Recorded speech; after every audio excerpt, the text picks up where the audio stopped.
नमस्कार दोस्तों, मैं हूं मनोज कुमार गुप्ता। आप देख रहे हैं मेरे चैनल को। इसका नाम है रेगुलर क्लासेस फॉर अकाउंट। सामने आपको दिख रही है इनकम टैक्स की बुक, जिसका पेपर अब जल्दी ही आने वाला है। 16 अप्रैल को डेट है 2024 की पेपर की, तो तैयारी कर लो। बाकी पुरानी वाली प्लेलिस्ट भी है, उसमें भी थोड़ा देख के हेल्प ले सकते हो। नई एडिशन की बुक है। चैप्टर चल रहा है इनकम फ्रॉम हाउस प्रॉपर्टी।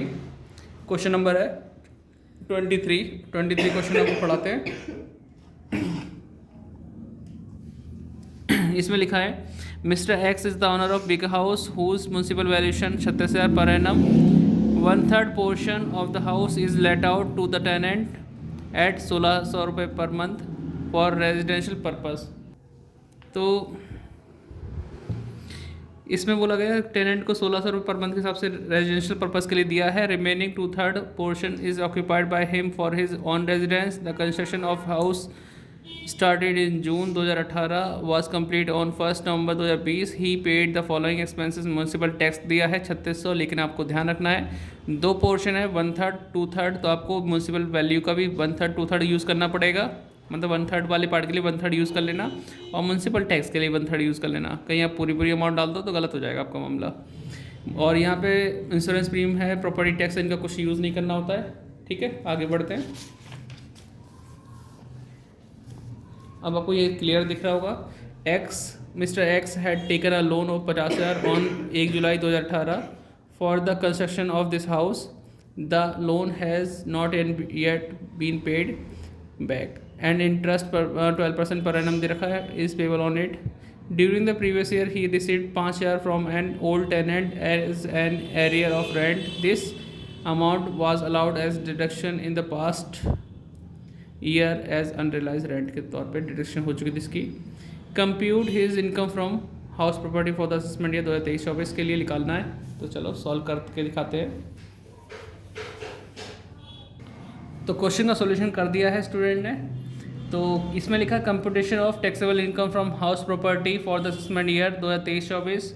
पहले पोर्शन सॉल्व होगा। 1/3 of house is used for let out के लिए यूज़ किया गया है। म्यूनसिपल वैल्यू दे रखी है 36,000, उसका 1/3 करेंगे क्योंकि 1/3 यूज़ कर रहे हैं, तो 1/3 हिस्सा 12,000 आएगा। फेयर रेंट नील, एक्चुअल रेंट आएगा 1600 × 12 19,200। अब इन दोनों में से चेक करो म्यूनसिपल वैल्यू फेयर रेंट में ज़्यादा क्या है 12,000, वो आ गया एक्सपेक्टेड रेंट में। साइड में लिख देता हूँ दोबारा से 12,000, जिससे आपको साफ साफ चमके। ठीक है, फिर आगे बढ़ते हैं। Actual rent same to same उठा देंगे। एक्चुअल रेंट आया 19,200, तो 12,000 और 19,200 में ज़्यादा कौन सा है 19,200। यहाँ आया gross annual value less municipal tax कितना है 3600 का 1/3 1200। 19,200 में से 1200 माइनस करेंगे 18,000 आएगा, ध्यान से देखना। एनुअल वैल्यू हो गया। डिडक्शन अंडर सेक्शन 24 इसका 30% AV जो होगा वो 5400 आ गया। इंटरेस्ट और लोन टू PY, इंटरेस्ट और लोन प्रायर टू PY, तो मैं तो कहूँगा इसे लिख के अभी खाली छोड़ दो। ठीक है, वर्किंग नोट का इंतजार करो कैसे कैसे होगा। आगे बढ़ते हैं दूसरे पोर्शन पे।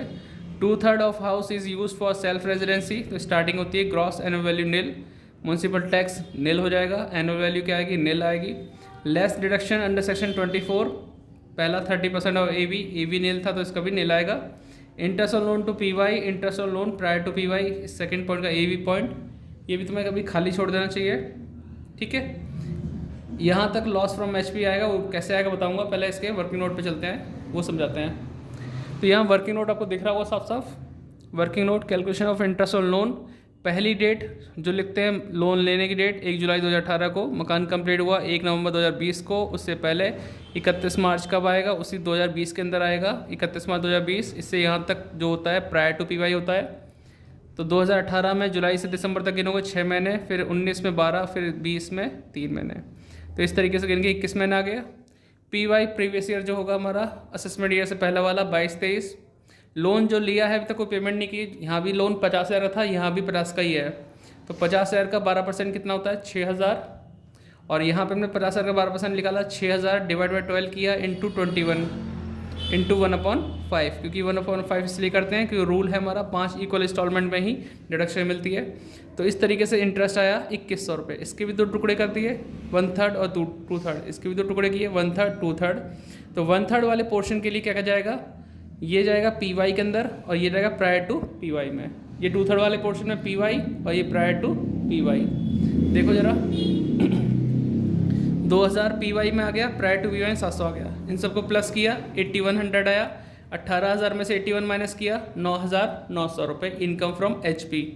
जब दूसरा पोर्शन सॉल्व किया था तो 2/3 वाला 4,000 आया वहीं से पीछे से जो हमने वर्किंग नोट दिखाया, और 1400 आया आपका प्रायर टू PY में। प्लस किया 5400, नील में से माइनस करेंगे तो लॉस फ्रॉम HP आ गया।